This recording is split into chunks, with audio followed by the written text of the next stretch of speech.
Hola a todos, acá soy Roberto Yunis, licenciado en Kinesiología. Bueno, pues supongo que ya me habrán hecho la presentación y habrán podido leer, así que no vamos a ahondar en eso. Tengo 45 minutos que no sé si voy a poder cumplir, ahí estoy mirando el reloj.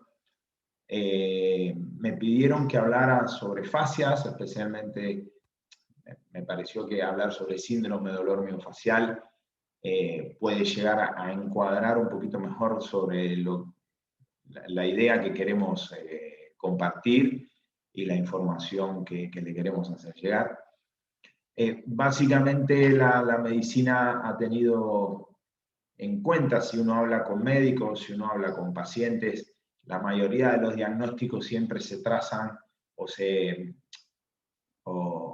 ubican en estructuras muy conocidas, como el músculo, el tendón, los ligamentos, el tejido óseo, la piel. Pero cuando mencionamos la fascia, la mayoría de la gente se pone catatónica y no entiende, no la puede visualizar. Yo te digo músculo, lo ves, te digo hueso, lo ves, pero te digo fascia y la gente dice, ¿qué es esto? Entonces, es muy difícil, es muy abstracto y la idea es tratar de sacar un poco esa dificultad para entender qué significa la fascia o el sistema facial, que es el término más correcto que hoy se está usando. Porque a partir de poderlo ubicar y poder entender cuáles son sus funciones, sus características, podemos llegar a tener en cuenta o entender un poquito mejor entonces su disfunción. Y si entendemos su disfunción, su alteración, su enfermedad, podemos entender cómo dentro de esta disfunción es capaz de producir dolor. De hecho, hoy se estima que a la mayoría de las patologías dolorosas que creíamos que eran otras estructuras las que estaban provocando el dolor, y que entraban bajo diagnósticos como contracturas, tendinitis, etc., tienen un gran componente de dolor miofascial. Entonces, más o menos entendiendo esto y poder estar teniendo mejores recursos para establecer un mejor diagnóstico de cuando el dolor o una parte del dolor es emitido, proviene de este sistema, entonces vamos a tener mejor oportunidad de tratarlo. Pero no podemos tratar el dolor como fenómeno complejo dejando a la fascia afuera. Eso es una de las cosas que hoy quedan muy claras. No podemos tratar el dolor una vez que sabemos que proviene de las fascias, del sistema facial, si no entendemos cómo funciona, en cuáles de estas propiedades o características o funciones del sistema facial es la que está alterada y es la que nosotros deberíamos modificar o restituir para que entonces por esta vía se pueda disminuir el dolor. Esa es un poco la idea de esta charla. Pueden haber errores, es la primera vez que grabo una charla por Zoom. Extraño sus caras, sus gestos y tener esa lectura que retroalimenta mi acción. Posiblemente muchos de ustedes ya me hayan escuchado en alguna otra presentación y saben que me alimento mucho de esa energía.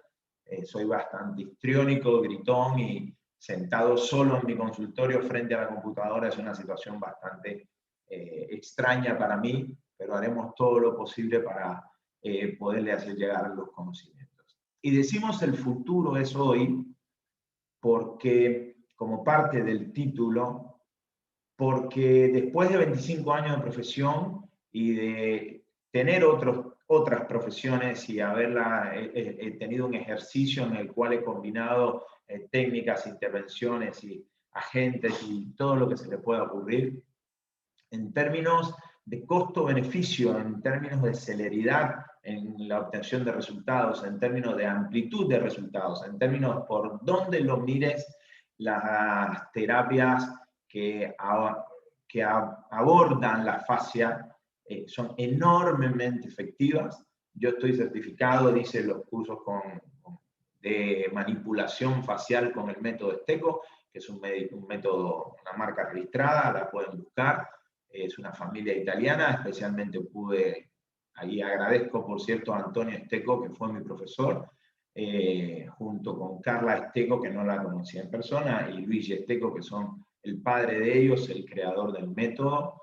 En mi opinión, de las distintas cosas que van a encontrar en Internet, como la inducción miofacial de Pilat, o la liberación miofacial, o liberación miofacial instrumental, de todas estas cosas, cada una le pega con mayor exactitud a una problemática específica de la fascia, y de todas ellas me parece que la más efectiva, y es la que yo realizo, es la manipulación facial del método Esteco, así que los invito a que profundicen. Muchísimas de mis filminas van a ver que tienen el logo de manipulación facial del método Esteco, y muchísimas de mis filminas forman parte de mi capacitación y mi formación con ellos.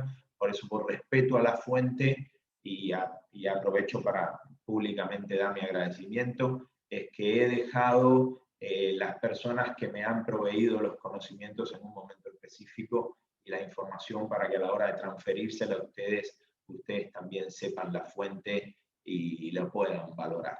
Así que gracias, Antonio, y que seguramente vas a ver esta charla, y gracias a todos ustedes. Vamos a avanzar.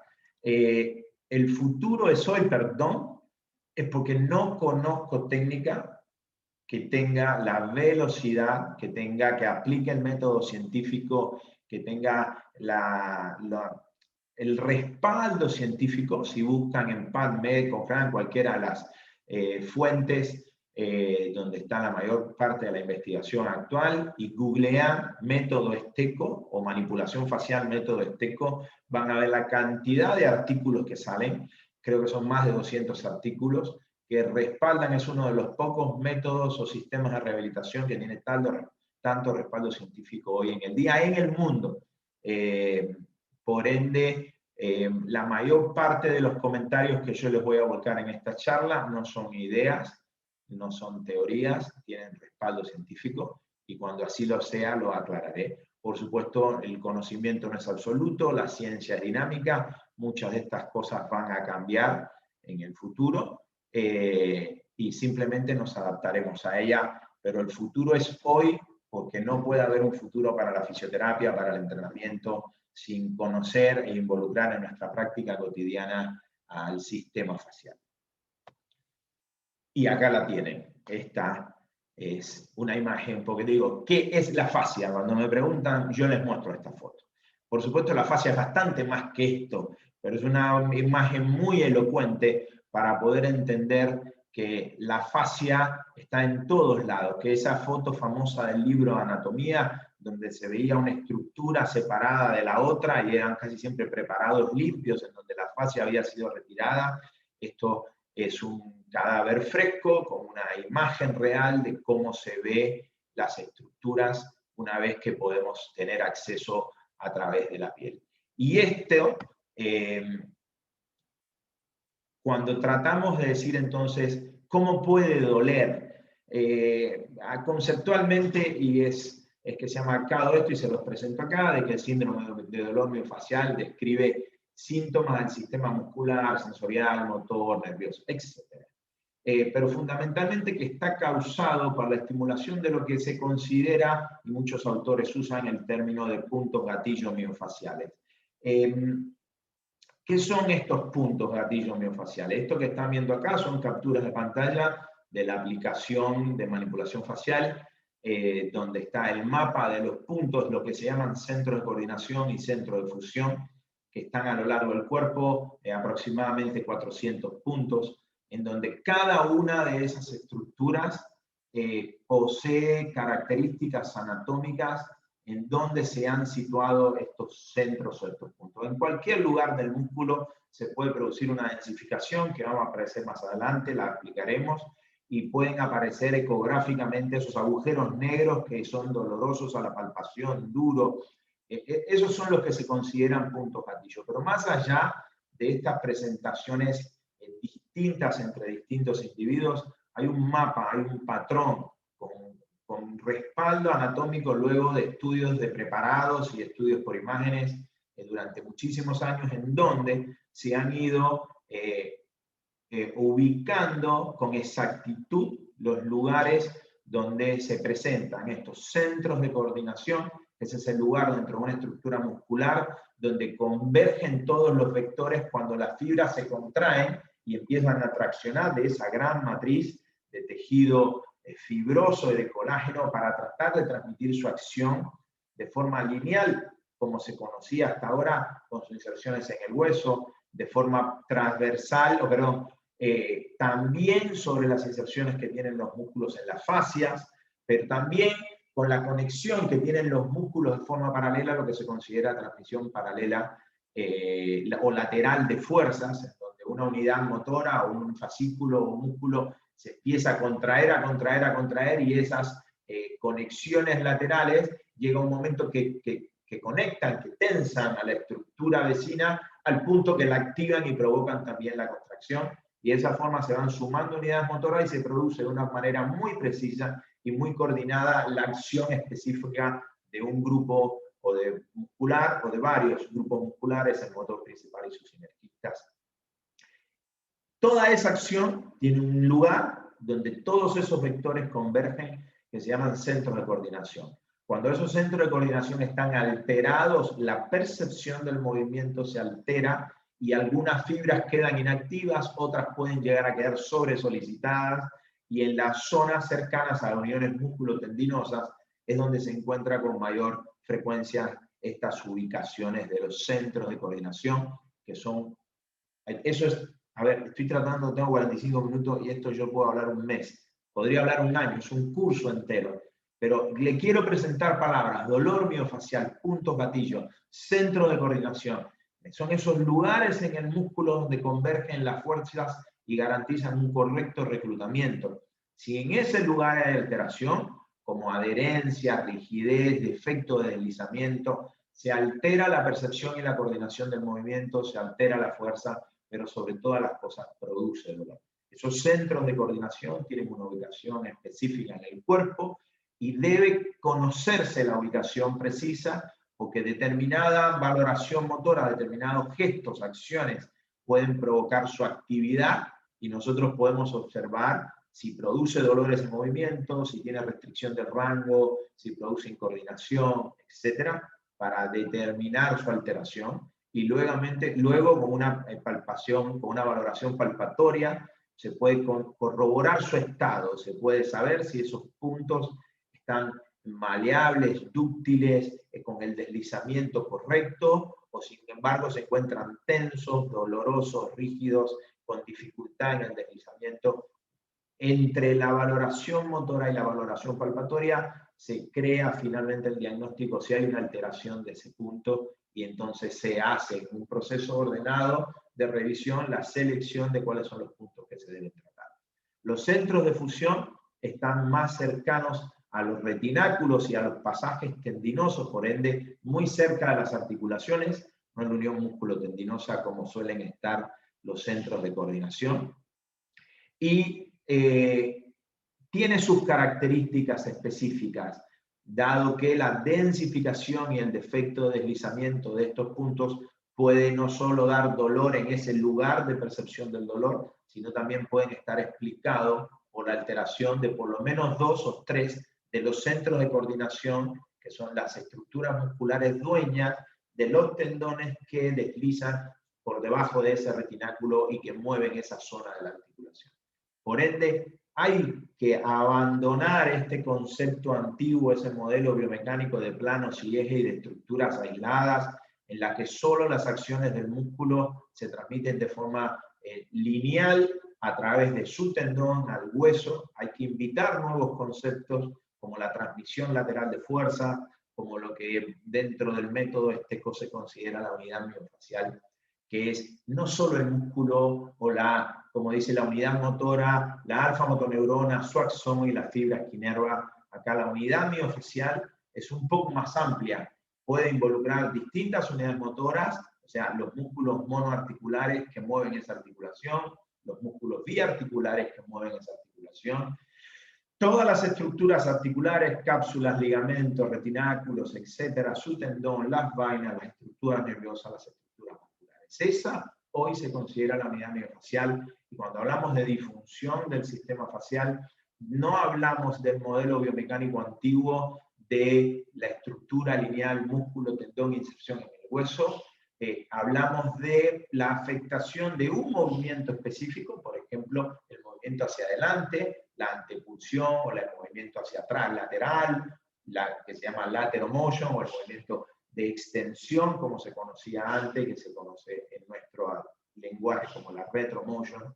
Y así habría una serie de nuevos conceptos, un nuevo modelo biomecánico, una nueva terminología, que es muy importante que ustedes se vayan familiarizando, porque eso está pasando hoy en el mundo.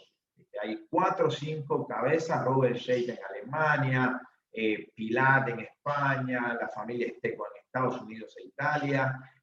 Hay realmente algunos líderes a nivel del mundo dentro de la osteopatía, en Francia con Jean-Pierre Barral y todos sus discípulos. Hay grupos muy fuertes de desarrollo, de investigación que han llevado a cabo estos avances, y es importante que ustedes se vayan familiarizando con los nuevos conceptos. Con el nuevo modelo biomecánico de disfunción de las estructuras que participan en determinados movimientos, en contrastado con el modelo biomecánico viejo, aislado, de la anatomía analítica y del músculo, su tendón y su inserción en el hueso, de la unidad motora aislada, de la alfa-motoneurona, su axón y la fibra espinnerva. Entender el dolor, entender la disfunción del movimiento humano, con esos conceptos que le digo antiguos y no con esto peyorativo, sino porque surgieron antes en el tiempo, hoy sería una reducción. El movimiento humano es bastante más complejo, y entender la disfunción, la función de las fascias nos permite, del sistema facial, nos permite entender entonces su disfunción, y nos va a permitir una mejor opción para tratar cuando está alterado su funcionamiento, pero sobre todo cuando es una de las causas principales de dolor.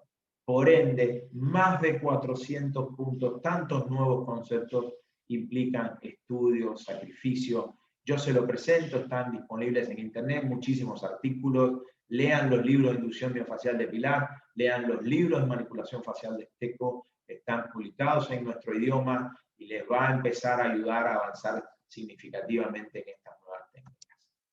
La fascia, como verán, es esto, no hay anatomía separada, hay constante, continua y completa continuidad, relación, cobertura, asociación, la palabra que quieran usar. Esto es como se ve el cuerpo real, cómo esas fibras de colágeno están relacionadas con la masa muscular y de forma continua están relacionadas con su porción tendinosa, su inserción en el hueso, y con una continuidad anatómica con todas las estructuras óseas vecinas. Cruzan la línea media, fíjense cómo estas fibras de colágeno pueden continuidad hacia el otro lado, en la mitad contraria al cuerpo. Por eso, algunos síndromes de dolor, en donde el dolor se irradia cruzando la línea media, no responde a la típica distribución anatómica del sistema nervioso conocida, sobre lo que hemos ido aprendiendo durante muchos años. Las grandes cabezas y grupos de investigación del mundo se han unido en una asociación, en un comité de investigaciones sobre la fascia, y el último concepto que han planteado sobre su clasificación es que el sistema facial se compone por un tridimensional. Eso es lo muy importante. Cada palabra que está en este concepto significa algo. Continuo, o sea, es importante, como vieron en la foto anterior, abarca todo el cuerpo, lo cubre todo. Tiene dos componentes importantes: tejido conectivo laxo, tejido conectivo denso, como se lo voy a mostrar más adelante, donde capas de fibra de tejido conectivo denso, donde el colágeno es la estructura principal, están superpuestas con orientaciones diferentes, y entre cada una de ellas se interpone una capa fina de tejido conectivo laxo, donde el ácido hialurónico es el principal componente, porque es lo que le da la viscosidad a esa sustancia principal que lubrica nuestro cuerpo, y es la que garantiza la calidad de ese deslizamiento. Por eso, empezar a entender esta ubicación anatómica de capas y capas. Esas capas tienen un continuo, porque si escuchan algunos autores, sobre todo de Francia, van a decir que el pensar el cuerpo en capas es obsoleto. En realidad el término capa se usa con fines didácticos, pero no es que esas capas no tienen continuidad una con la otra, pero sí tienen una característica histológica y un origen embriológico específico que nos permite diferenciarlas según su especialización, pero este concepto de una capa de tejido conectivo denso, una capa de tejido conectivo laxo, otra capa de tejido conectivo denso, y así, en por lo menos 2 o 3 capas en cada una de las partes del cuerpo, cubriendo todas las estructuras, uniendo todas las estructuras. Eso es importantísimo entenderlo, porque si no entendemos esa continuidad, no vamos a poder entender las compensaciones y por ende no las vamos a poder tratar. Incorpora todo, el tejido adiposo, sobre todo que está en la capa superficial, en la fascia superficial, en el subcutis, las vainas neurovasculares, la saponeurosis. Esa fascia se la divide en superficial y profunda. Ahora les mostraré algunas imágenes, pero cubren el los nervios, cubren las articulaciones, cubren el cerebro, el sistema nervioso, cubren todo. El sistema facial es todo. Esta imagen la pueden capturar, pueden buscar el concepto, pero es muy importante entender este concepto para saber qué estamos tratando. Otra imagen de continuidad. Fíjense, seleccionado y separado un tendón, cómo se produce ese arrastre. Acá se ve la transmisión lateral de fuerza y lo unido y lo solidario que está con los otros tendones vecinos.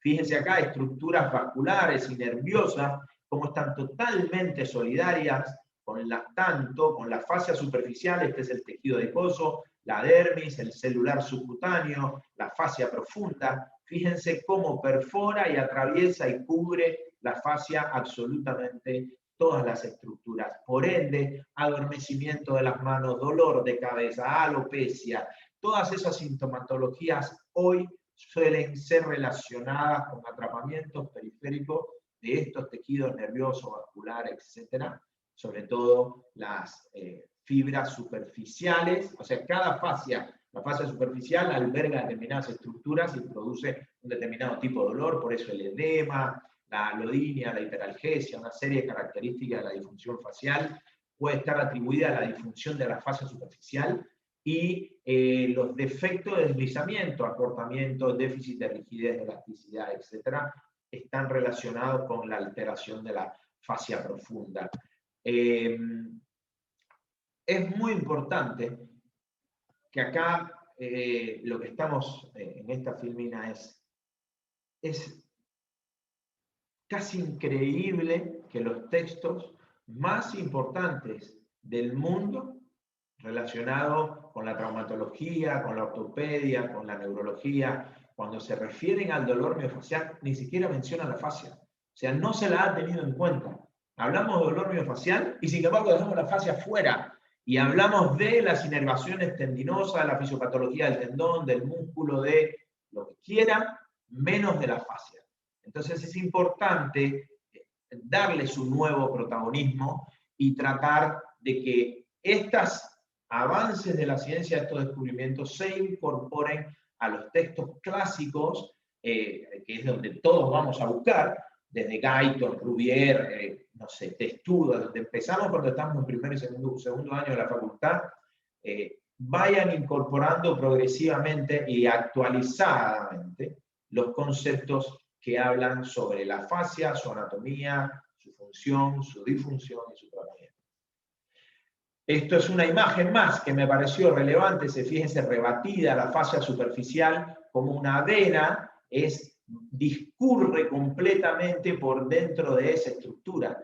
Entonces, a veces nos imaginamos como si fuese una interfase en la que el nervio atraviesa el cuerpo siempre separado de las estructuras circundantes. Y esto es incorrecto. La solidaridad, la continuidad anatómica con fibras más flexibles, menos flexibles, de las distintas capas de la fascia del sistema facial. Cuando decimos alberga, cubre, forma parte de estructuras nerviosas, vasculares, es porque de verdad lo hace. Cuando miramos adentro del cuerpo, esto es lo que vemos. No vemos una vena separada. Por eso acá en la imagen de la ecografía se puede mostrar cómo, según la alteración que tenga esas porciones del sistema facial, puede inclusive colapsar, dilatar y modificar la estructura de la vena, del tejido nervioso, etcétera, por ende, su funcionamiento y la sintomatología que puede provocar.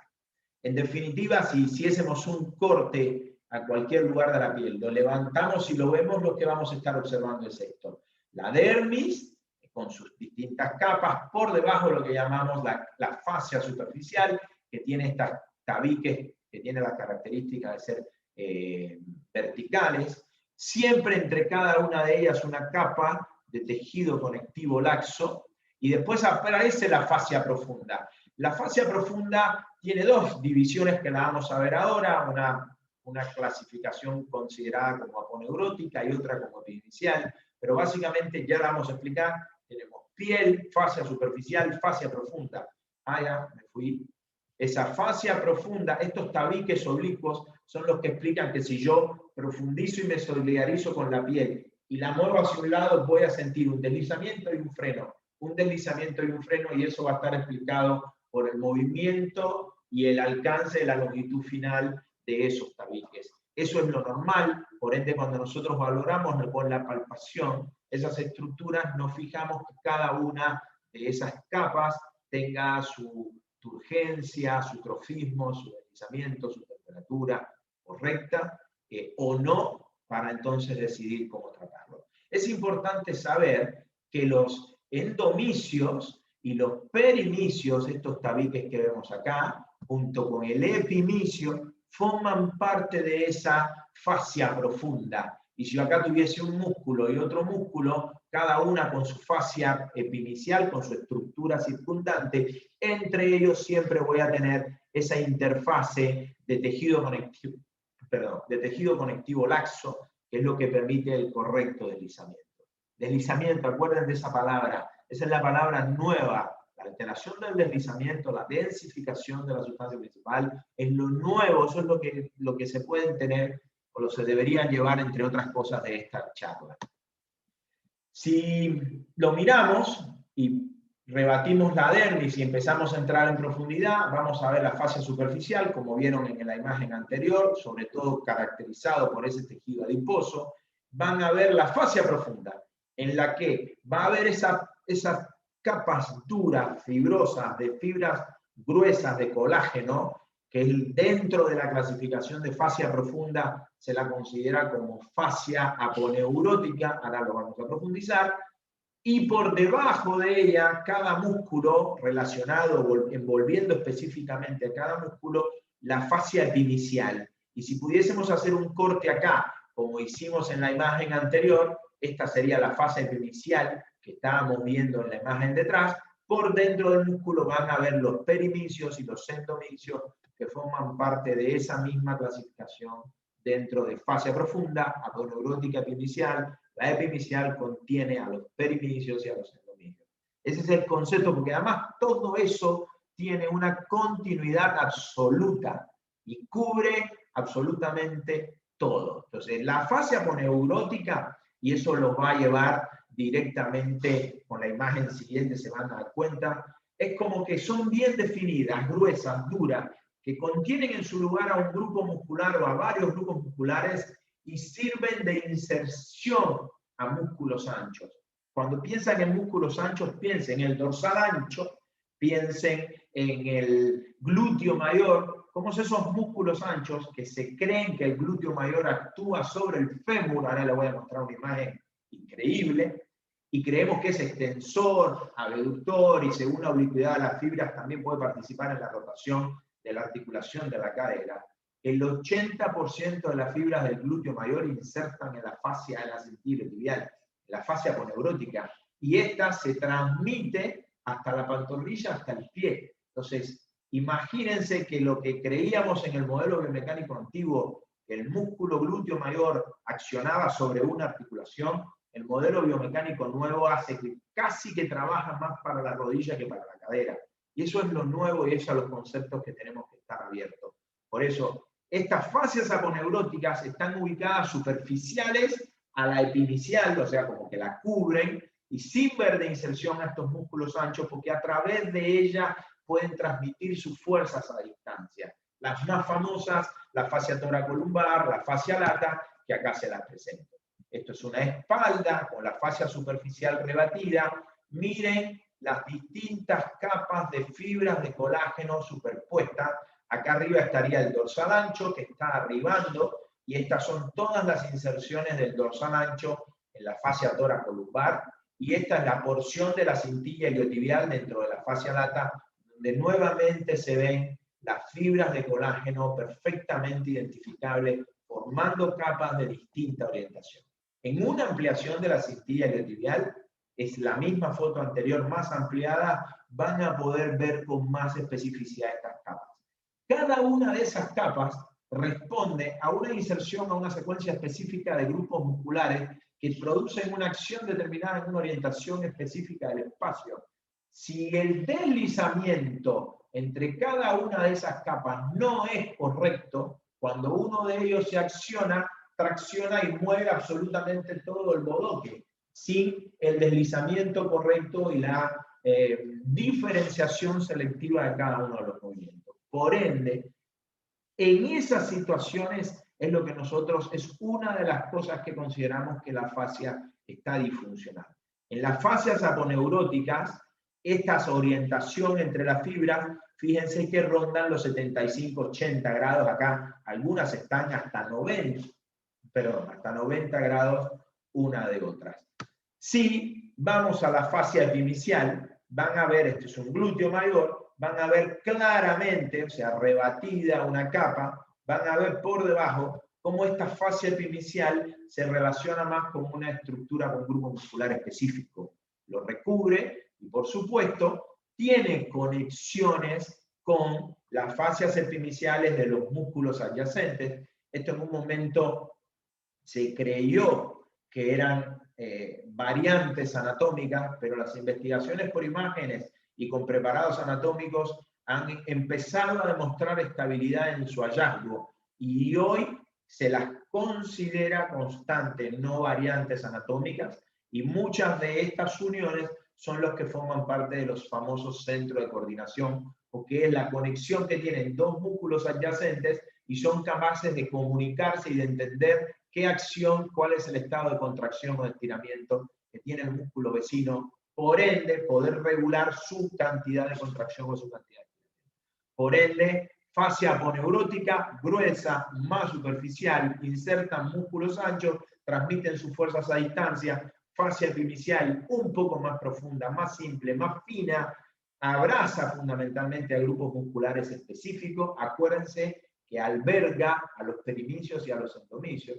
Nada de esto está separado. Hay expansiones aponeuróticas, conexión, adherencia, diseñadas específicamente por la evolución y por la función para poder coordinar exactamente la acción de cada uno de estos grupos. Fíjense en los músculos fusiformes cómo los ángulos de entrecruzamiento entre las fibras son un poquito más cerrados, más o menos de 55 grados. Estos son pequeñas referencias anatómicas. Ahora, estamos yendo de lo macro, o sea, abrimos la piel, ¿qué es lo primero que vemos? Y macroscópico, grueso, grotesco. Si empezamos a hilar cada vez más fino, y dijimos que el sistema facial incluía a la fascia superficial, a la fascia profunda aponeurótica, a la fascia profunda epimicial, que la epimicial involucraba a los perimicios, a los endomicios, cada uno de estas vainas, de estas capas, sobre todo los perimicios y los endomicios, todo el sistema facial está ricamente inervado. Y cuando vemos a los receptores, Ruffini, Pacini, que se creía que no estaban presentes en el sistema facial y se terminaron demostrando que sí lo están, terminaciones nerviosas libres, usos neuromusculares, órganos tendinosos de Golgi. Estas estructuras tienen sus cápsulas, tienen sus envolturas.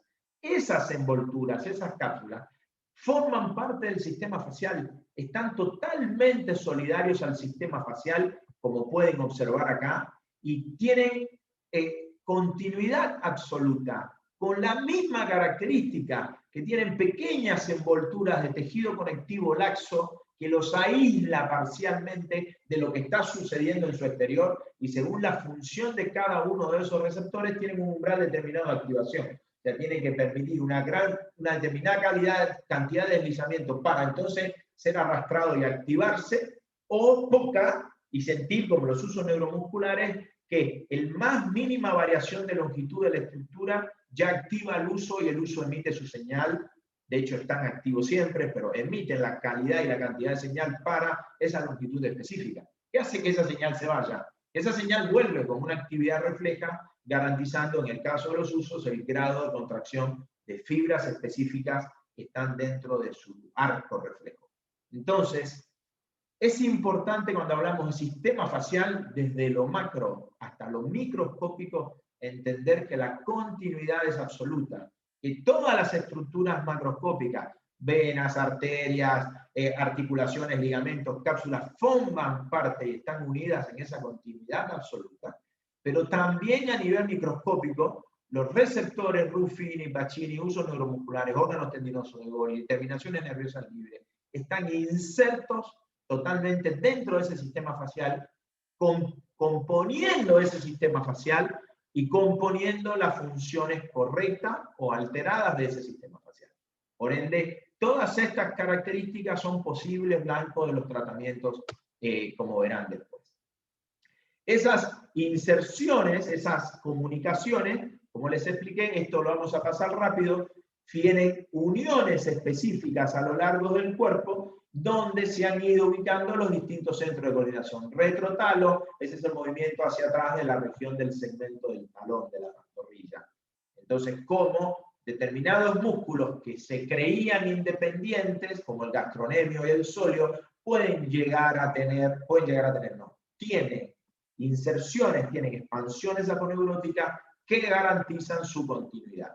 Si acá vemos un glúteo rebatido, fíjense la cantidad de fibras musculares del glúteo mayor que insertan en la fascia, el 80% de su fibra.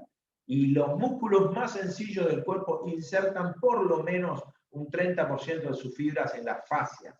Entonces, ¿qué significa eso? Esa anatomía, músculo, tendón, se inserta en el hueso y la única acción mecánica cuando ese músculo se contrae es mover una estructura ósea específica. Eso es incorrecto, porque los que menos tienen un 30% de su fibra que están insertados en el sistema facial y otros, como el glúteo mayor, tienen un 20 y un 30% de las fibras acá y un 70-80% de las fibras insertadas en una fascia aponeurótica, lo mismo que el dorsal ancho. Entonces, ¿cómo los músculos de mayor sección transversal del cuerpo, los más potentes que la evolución nos dio, insertan el 80% de sus fibras de la fascia? Y no, estamos equivocados. Eso no sirve para nada. Es extensor de la cadera. Habría que ser realmente muy necio para pensar que la evolución se haya equivocado tanto. Entonces, aunque no sepamos bien qué, deberíamos tener una mente abierta para ir a buscar cuáles son las explicaciones que tiene que nuestros músculos más potentes inserten el mayor porcentaje de sus fibras en el sistema facial.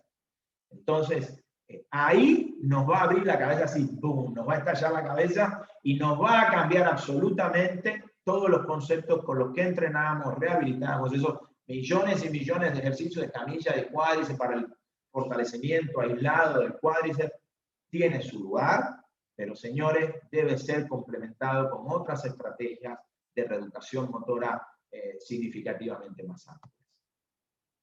Vamos a pasar rápido porque estoy viendo el reloj, veo que ya me comí 35 minutos, no sé cómo me quedan 10 minutos para lo demás, así que a los organizadores algo van a tener que hacer. Esas expansiones, como vimos en la foto anterior, pueden ser chicas entre músculos vecinos, pero pueden ser realmente a lo largo. Por eso hay que entender, como mismo veíamos el glúteo mayor, que inserta en la fascia, lata, en la cintilla iliotibial y trasladaba sus fuerzas a la rodilla. Miren el pectoral mayor, cuánto porcentaje de sus fibras se inserta en la fascia antebraquial. Por ende, el pectoral mayor, ¿mueve el hombro o mueve el codo? Esa es la gran pregunta. En una justa medida, según el movimiento y según el reclutamiento.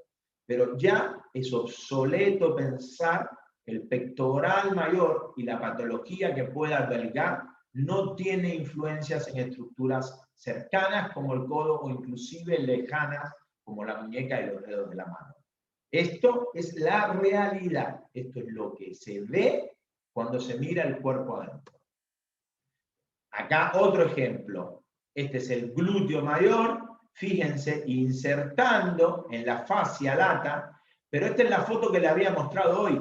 Esto que viene acá, se continúa acá. Esa es la cintilla iliotibial arribando a la rodilla, dando expansiones a la rótula. Por eso tiene el glúteo mayor tanta influencia en patología de la rodilla. Por ejemplo, el síndrome de la cintilla iliotibial o rodilla del corredor. En el síndrome femoropatelar no se lo puede tratar el síndrome femoropatelar con deslizamiento externo y alto de la rótula sin ver cuál es el estado de estas estructuras y el estado del glúteo mayor, sin ver cuál es el estado del dorsal ancho del lado contrario, que es donde esa continuidad seguiría en la secuencia específica de esas diagonales y espirales de continuidad facial. Pero no solo está dejando fibras en la rótula, está dejando fibras en la tibia, en el tubérculo de Gerdy, y está siguiendo a través de la fascia de los peroneos, transmitiendo su fuerza hacia la articulación del tobillo. Y señores, esto es lo que es. Vamos a pasar esto porque no tengo tiempo. Si ya entendemos el concepto de continuidad y de que está todo conectado, ahora tenemos que entender el concepto de deslizamiento. ¿Para qué tantas capas? ¿Para qué es importante? Para poder tener la selectividad exquisita de poder mover todos esos movimientos como hace el calamar en el ángulo que quiera. ¿Cómo podemos hacer eso si no nos moveríamos como robot? Simplemente adelante, atrás, adentro, afuera, rotación interna, externa. Eso es imposible en el cuerpo humano. Los seres vivos no se mueven así. Toda esa riqueza de movimiento tiene que estar dado con un enorme sistema cibernético que perciba y ajuste el movimiento. Y para que eso suceda, ahí es donde entra el sistema nervioso. Y el sistema nervioso de cómo se alimenta para una corrección. Necesita la información. Entonces, si cada una de esas capas tiene un sistema de deslizamiento normal, ¿se acuerdan? Una capa fibrosa, una capa de ácido hialurónico, de tejido conectivo laxo, perdón, y otra capa fibrosa que tienen que deslizar libremente una de otras. Si eso sucede, los receptores van a informar presión, vibración, deslizamiento, temperatura, etc. Ahora, si ese sistema de deslizamiento está alterado y cuando tracciona una capa se viene el resto, no desliza correctamente, la información que mandas a esos receptores está alterada. Entonces, el defecto del deslizamiento es una de las claves de entender la disfunción facial. Todos esos receptores tienen una modalidad específica. Tacto, dolor, tensión, deslizamiento, temperatura, frío, ¿viste? Calor, etc. Pero se los considera polimodales. Si ellos son solicitados del lado donde el funcionamiento fisiológico es normal, si son solicitados fisiológicamente, van a mandar la información correcta. Pero si la fisiología del sistema de deslizamiento está alterada, esos receptores son solicitados suprafisiológicamente, porque están siendo traccionados o comprimidos por encima de su funcionamiento correcto. En esas condiciones se vuelven receptores que emiten señales dolorosas. Por eso se los considera receptores polimodales. La explicación es más amplia, estoy haciendo una reducción, pero para que entiendan, el tejido desliza, funciona correctamente, informa la información propioceptiva, somatosensitiva correcta.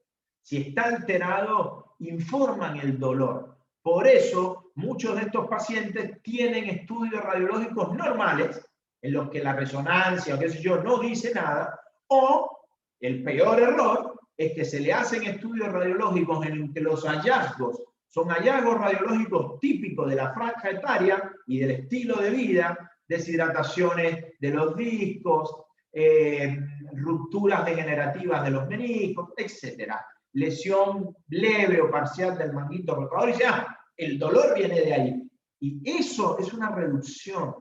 Por eso muchos de esos pacientes, cuando son sometidos a los tratamientos convencionales, se les cronifica la patología porque en realidad el dolor nunca vino de ahí. Entonces, decir que la mera presencia en un estudio radiológico es la causa del dolor, es incorrecto.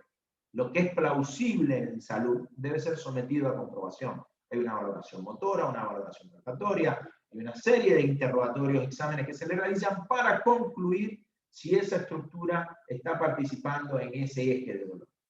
Caso de no serlo, la realidad no lo resolvimos.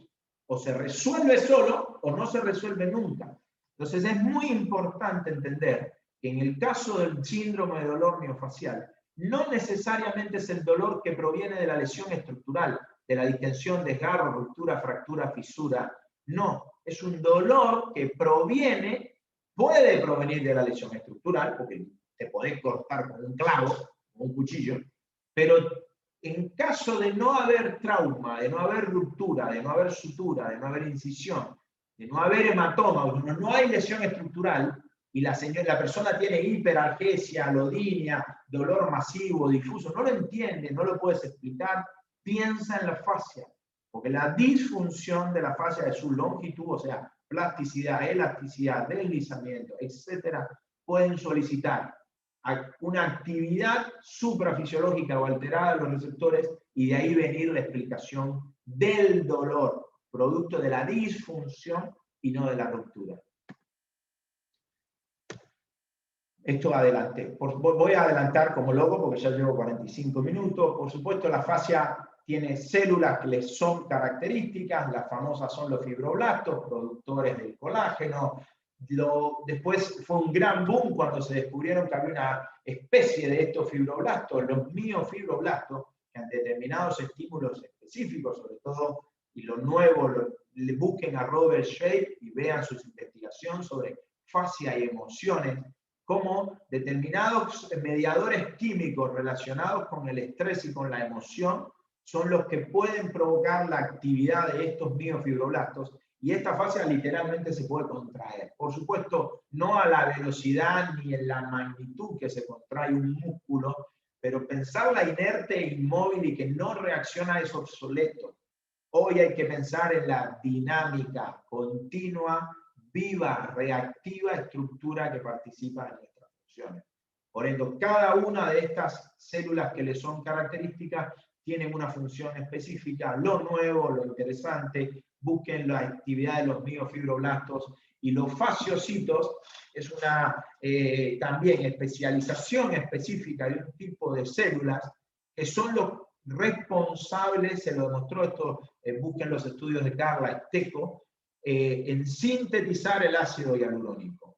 Se cree que puede haber alrededor de 15 miligramos en el cuerpo, que 5 se pueden llegar a remetabolizar diariamente, por ende van a ver la importancia de estas moléculas, y estas células, junto con otras muchas más, como telocitos, etcétera, forman parte de la ultraestructura de la fascia. El papel del ácido hialurónico.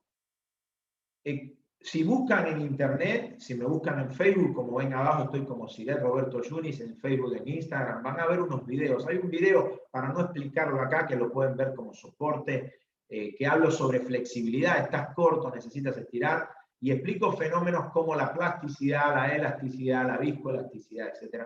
Y cada uno de ellos, ese video podría ser complementario con este, explica cómo la fascia puede ser disfuncional, o sea, explica qué son estas características y cuál es su disfunción.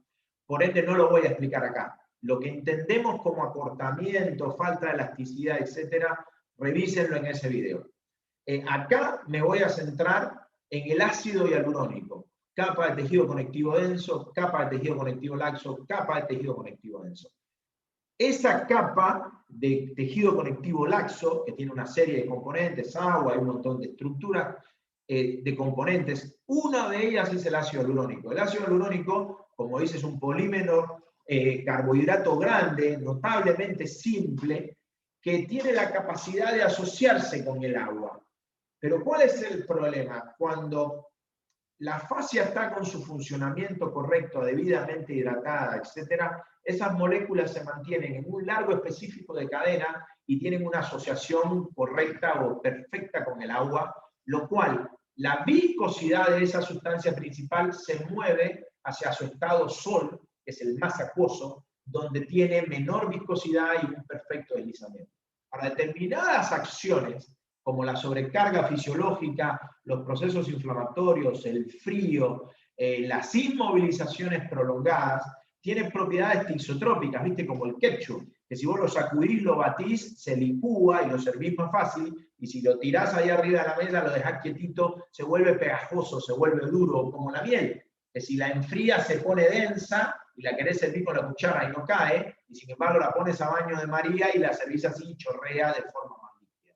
Bueno, son el ácido hialurónico le confiere a la sustancia principal que se mueva hacia una opción más viscosa o más sol. O sea, gel o sol, más viscosa, menos viscosa, peor deslizamiento, mejor deslizamiento.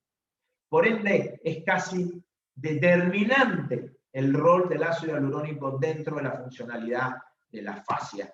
Por eso, al aumentar su concentración e formar cadenas más largas y además de agregarse, se enrolla espacialmente, expulsa el agua, eso se llama agua no agregada, moviendo a la sustancia principal a una situación más viscosa, y es lo que dificulta progresivamente el deslizamiento. A ver, si esto sucede, volvamos a la turbina anterior, se me altera el deslizamiento por alteración del ácido hialurónico, se me altera el sistema de deslizamiento alterado, sistema perceptivo alterado, y ahí se me envían señales dolorosas, que es lo que nosotros queremos corregir. Por eso nuestro método lo que busca es ubicar esas densificaciones en lugares específicos del cuerpo, tratarlas manualmente y poder llevar su estado alterado del ácido hialurónico a su estado simple. Les hablé que respondía al frío, que respondía a la inmovilización. Una de las expresiones más características de esta disfunción, ¿vieron cuando corren una carrera y después quedamos duros? Cuando luego de la competencia van al gimnasio, esa noche cuando se enfrían, al otro día a la mañana hay una rigidez post-esfuerzo. Una de las cosas que se sabe es que esa acidosis láctica, como las dietas ácidas y como otra serie de condiciones de salud que pueden cursar con acidificación del medio interno, se sabe que es tremendamente sensible la molécula de ácido hialurónico a la acidificación. Por ende, durante el periodo de tiempo en el que el medio interno se torna ácido, el ácido hialurónico tiende a agregarse y puede manifestarse esas sensaciones de dolor y de rigidez que tenemos luego de las actividades. Por eso, cuando entran en calor, te metes en una pileta caliente, trotás un ratito más, elongás, haces una serie de estructuras. Por ejemplo, el estiramiento produce temperatura. La temperatura puede llegar a producir la reconversión de ese ácido hialurónico alterado a su forma no alterada, menos viscosa, por ende un funcionamiento más correcto. Estas son parte de las estrategias que busca la terapia modificar después. El masaje y la manipulación se ha ido estudiando enormemente. Por eso ustedes van a ver las pistolas de compresión neumática, van a ver millones de masajes. Vamos a reducirlo a una cosa. Esto está estudiado, no es que yo me desperté iluminado porque anoche tuve una presentación idílica, no. La ciencia ha ido estudiando cómo se modifica este estado de la sustancia principal, esta salud de la fascia ante las distintas acciones, compresión, cizallamiento, estiramiento, frío, calor, todo esto se ha ido investigando. Las conclusiones hoy se las resumo a que la compresión hoy no alcanza sola. Se necesita compresión, la compresión te da la capa. Si yo aprieto poquito y muevo, voy a deslizar esta capa sobre la otra. Si genero un poco más de compresión, unifico estas dos capas y entonces van a deslizarse sobre la otra. Si hago más compresión, unifico estas tres capas y se va a deslizar sobre la otra. Entonces la compresión puede modificar en profundidad la estructura, pero no desagrega el ácido hialurónico. Se necesita que el medio interno supere los 40 grados de temperatura. La última conversación con Antonio me dijo 40, 42 grados por más de 2 minutos. Así, tratando de simplificar. Necesitamos alguna acción que llegue a la profundidad del plano donde está la densificación, donde el deslizamiento está alterado. Tengo que esa acción lograr producir temperatura a esa profundidad para que se modifique la temperatura a esa profundidad. No sirve nada yo tener a 5 milímetros de profundidad de alteración y usar un calor superficial que tiene 2 milímetros de penetración. Entonces, si no llego al lugar exacto en la anatomía, si no llego a la profundidad exacta, si no alcanzo la temperatura correcta por el tiempo correcto, esa molécula de ácido hialurónico no cambia su estado. O por lo menos no de forma suficiente, porque yo retiro el estímulo y se vuelve a agregar. Para que no se vuelva a agregar, lo que tenemos que hacer, han sido investigadas distintas reacciones, distintos tipos de cascadas inflamatorias, en donde se sabe que hay determinados procesos inflamatorios que se autorregulan. Entonces, cuando uno genera con la manipulación, con la compresión más fricción, la temperatura adecuada por el tiempo correcto, que son más de 2 minutos por punto, más de 40 a 42 grados por más de 2 minutos por punto, yo puedo dejar y estimular que se provoque en ese lugar un proceso inflamatorio. Porque ahí, con ese estímulo, sí se empiezan a cortar las cadenas de ácido hialurónico que se formaron hasta de miles. Cuando el ideal es que la cadena de ácido hialurónico no tenga más de 4.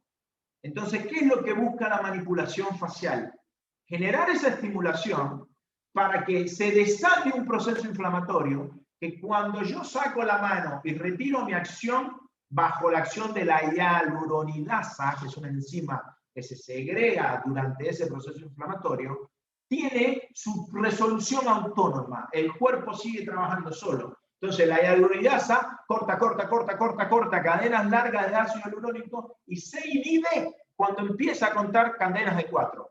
Entonces, si yo hago 1 minuto y me faltaba 1 y me retiré y me fui, porque arbitrariamente no palpé que se me había enrojecido el lugar, que la reacción cutánea y local era la esperada, yo no desaté ese proceso inflamatorio, por ende la terapéutica es reversible. Anda bien por un ratito y después vuelve a estar exactamente igual.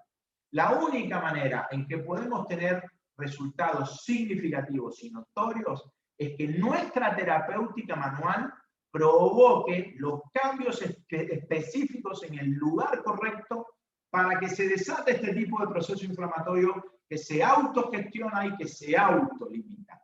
Por eso nosotros corroboramos los resultados luego de la manipulación de cada uno de los puntos, le hacemos la valoración motora, ¿te duele? Sí. Lo acostamos, lo tratamos y le decimos, levante, repite, y constantemente intrasesión vamos corroborando con la palpación y la prueba motora inicial que en la modificación del estado de esos puntos me devuelven la movilidad sin dolor y se restituye la amplitud de movimiento. Pero además, ese proceso inflamatorio se lo deja actuar por lo menos 3-4 días, por eso las sesiones son 1 por semana más o menos, donde luego de completada toda la cascada se repiten las pruebas y realmente los resultados son impresionantes. Pero es muy importante que ese típico masaje de todos los días, esto no es así.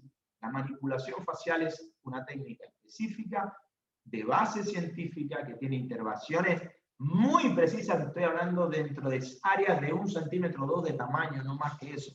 Fuera de eso, es como tirarle tiro al cielo para bajar una estrella. Por ende, las alteraciones del tejido conectivo laxo, las alteraciones de la elasticidad de la elastina, del colágeno, pueden llegar a conformar o a completar la disfunción de la fascia. Fundamentalmente la que les he querido explicar hoy es cuando cambia la viscosidad de la sustancia principal, el tejido se densifica. Por eso vas al médico, te vuelves con desgarro, distensión, tendinitis, todos esos diagnósticos. Nunca te vuelves con un diagnóstico de densificación. Y eso los médicos que escuchen esta charla es lo nuevo. Este diagnóstico, la densificación de determinados puntos específicos del sistema facial pueden explicar el síndrome de dolor miofacial y nos pueden dar a nosotros los terapeutas el norte para poderlo tratar. Por ende, si vemos en una ecografía, esto es lo que se ve, una ecografía normal, esto se ve como sarcopenia, que es como hay pobreza en las fibras musculares, la densificación es siempre una alteración de la sustancia principal. Es siempre una alteración de la sustancia principal. Por eso las ecografías de los puntos gatillos le llaman de black hole. Es el signo radiológico. Se busca la presencia del agujero negro, porque la alta concentración de ácido hialurónico densificado y que empuja los espacios da un aspecto ecográfico hipoecogénico, cuando la fibrosis, que es una alteración del tejido conectivo denso, da siempre un aspecto ecográfico hiperecogénico. Por eso tener muy claro, dentro de las alteraciones de la fascia, una cosa es la densificación y otra cosa es la fibrosis. A los inexpertos, a la palpación se les puede parecer, pero luego de años tratándolos uno con la palpación y por supuesto con la historia, porque sabe si en ese lugar hubo herida, golpe, la presentación fue abrupta, traumática, repentina, dolorosa, con un sangrado y con un desgarro muscular, por ejemplo, demostrado ecográficamente, a la típica presentación progresiva, insidiosa, ¿viste? Aparentemente atraumática, que se puede dar en la disfunción de la fascia.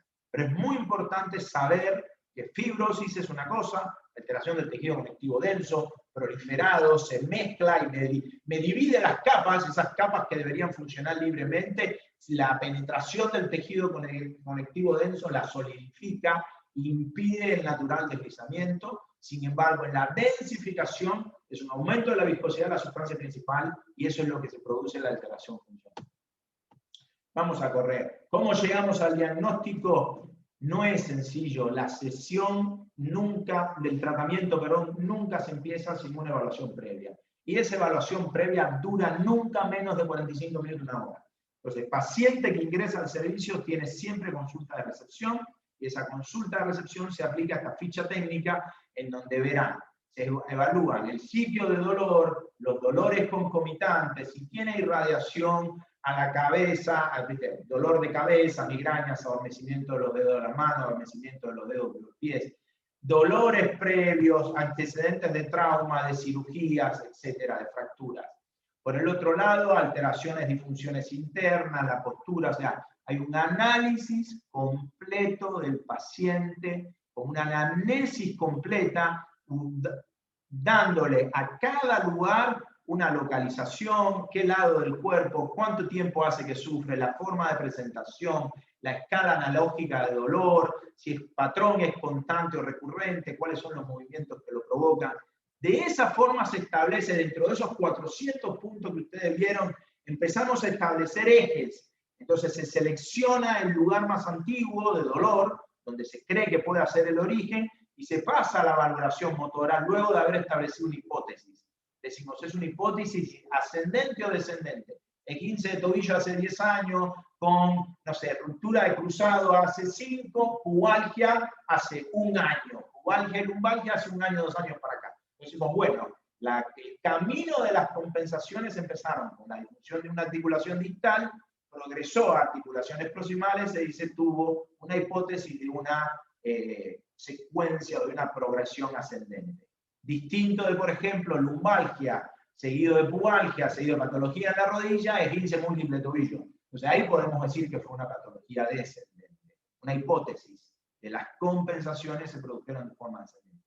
Entendiendo estos ejes, entonces uno puede elegir correctamente el tratamiento. Nuevamente, dentro de esos, a ver, estoy haciendo algo mal, me estoy yendo para atrás.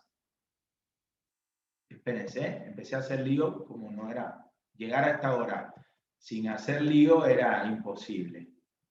Muy bien. No, ahora vamos para acá. Disculpen, ya me voy a poner en zona. Para que los organizadores no me maten, me quise apurar. Bien.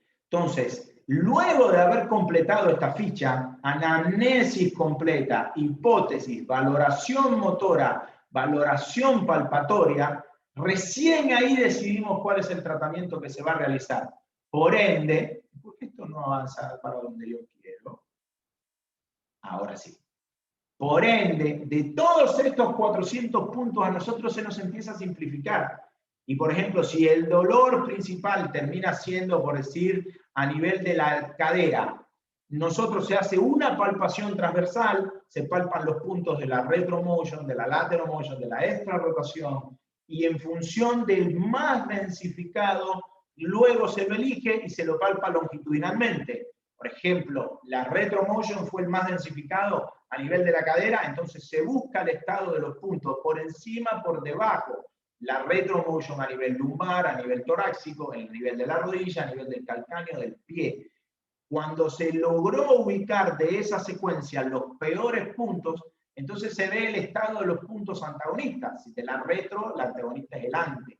Entonces, en una hora, que más o menos 45 minutos, una hora duran las sesiones, uno vuelve para hacer la valoración motora, vuelve a chequear la valoración palpatoria, porque a veces uno lo ve hoy y le da turno para dentro de 3-4 días en el espacio de rehabilitación. Eso hay que volverlo a chequear que no haya cambiado en esos 4 días. Más o menos eso consume unos 10-15 minutos, y a partir de ahí entonces empieza la terapéutica manual sobre los peores puntos seleccionados dentro de la secuencia de movimiento a tratar en el día y con sus compensaciones antagonistas, con sus compensaciones contratantes. En una sesión tipo rara vez se tratan menos de 3 puntos y tratamos de que no se traten más de 8 porque el tratamiento se realiza. El diagnóstico se hace con la yema del dedo, que a veces en profundidad hay que apoyar y reforzar con el dedo vecino. Esa es a mí la que más me gusta. Después se puede palpar también con el nudillo, en donde se busca que la muñeca y todo el brazo sean un punto sólido y se lo usa como palpador la punta de la falange, y en articulaciones o en centros de coordinación más grandes, sobre todo en los centros de coordinación de los grandes músculos del cuerpo, se puede utilizar o se utiliza la punta del codo. Básicamente la terapéutica manual de la manipulación facial se hace con la yema del dedo, el nudillo o el codo. Esas son las características de la sesión. Ahora, dijimos, hoy hablamos mucho de densificación. La densificación, el defecto del deslizamiento, pero hablamos del defecto de elasticidad, de plasticidad, todos esos de la viscoelasticidad de la fascia, todo eso se lo trabaja. Nuestros tratamientos se involucran. Los yankees le dicen hands on o hands off. O sea, ¿lo toco o no lo toco? Hands on o hands off. Para nosotros, la manipulación facial es la primera indicación de 3 a 4 sesiones, rara vez 5, más o menos una hora cada vez, una vez por semana, y los resultados son increíbles. Ahora, eso resuelve fundamentalmente el estado de la fibrosis, las alteraciones del ácido hialurónico, por ende restituye el deslizamiento. Sola en el mundo no alcanza. Así que la terapéutica correcta es la sinergia entre la terapia manual y el programa de ejercicios que nosotros le llamamos facial fitness, porque es un término que me parece correcto, donde se hacen movimientos bajo el nuevo modelo biomecánico, no el modelo antiguo de movimientos aislados por articulaciones selectivas. Entonces, según el eje que la persona tenga alterado, como dirían Busquet o algunos determinadas cadenas musculares, nosotros diseñamos secuencias de movimiento que invocan gestos balísticos, mantenidos, armónicos, libres, con resistencia, sin resistencia, a velocidad variable. Ese tipo de programas de ejercicio nosotros le llamamos facial fitness, y junto con la terapéutica manual completan los tratamientos recomendados para la fascia. Por supuesto, están el uso de los agentes físicos. Acá no juegan para nada. La terapéutica es manual y con ejercicio, pero si ya tienes la tecnología, por ejemplo, post-sesión, porque como se palpan puntos dolorosos y hay un proceso inflamatorio, algunas personas altamente sensibles hacen un dolor por ahí más del que hubiésemos querido, o simplemente porque hay otras cuestiones alteradas, como trofismo de la piel, etc. Nosotros usamos muchísimo una sesión consecutiva con radiofrecuencia, terapia manual convencional, lo que serían los métodos de inducción miofacial, apoyado con la tecaterapia con la radiofrecuencia. Pero también hay estudios muy interesantes sobre las ondas de choque, por supuesto entre las focales y las radiales. Siempre las focales son las más elegibles, puesto que la fascia tiene mayor patología en profundidad, sobre todo la fascia profunda. Con las ondas radiales el efecto es más superficial y no están con tanto respaldo científico. Moraleja, cualquier variante térmica que produzca calor es bienvenida, sobre todo si actúa en profundidad. No frío, no antiinflamatorios. Es fundamental.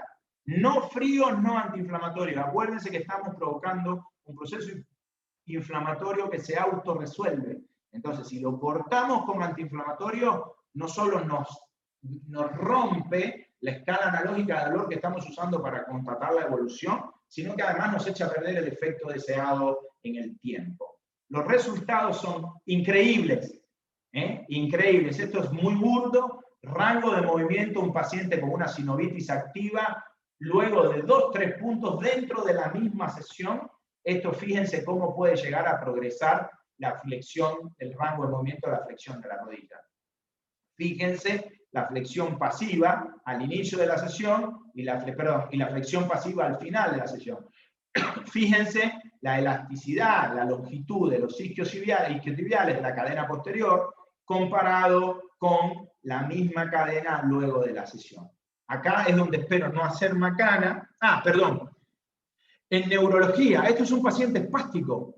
Nadie piensa en el componente periférico de la espasticidad. Un paciente nuestro, hemipléjico, esto es dentro de la misma sesión. Miren en la postura de la mano en garra, codo en flexión, pronación, rotación interna del hombro. Inmediatamente, luego de 30 minutos, fíjense el estado de la mano, y no solo que cuando se para y se va, fíjense cómo queda la mano péndula colgando al lado del cuerpo. O sea que los resultados que estamos teniendo con el paciente neurológico son también impresionantes. Y ahora es donde viene la macana. Espero no echarla a perder acá.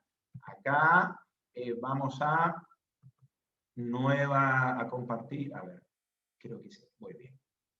Y los tenía por acá medio seleccionados. Acá.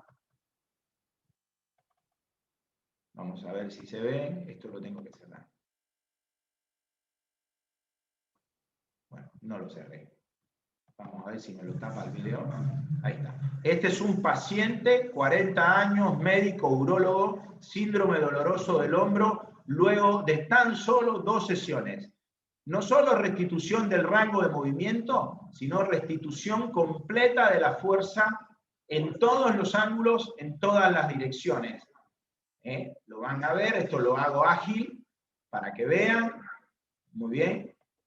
Esto es lo que se quieran, o sea, 2 sesiones, síndrome doloroso del hombro por una famosa lesión del manguito rotador. Vamos a volver acá y nos volvemos a la presentación. Muy bien, vamos a volver acá.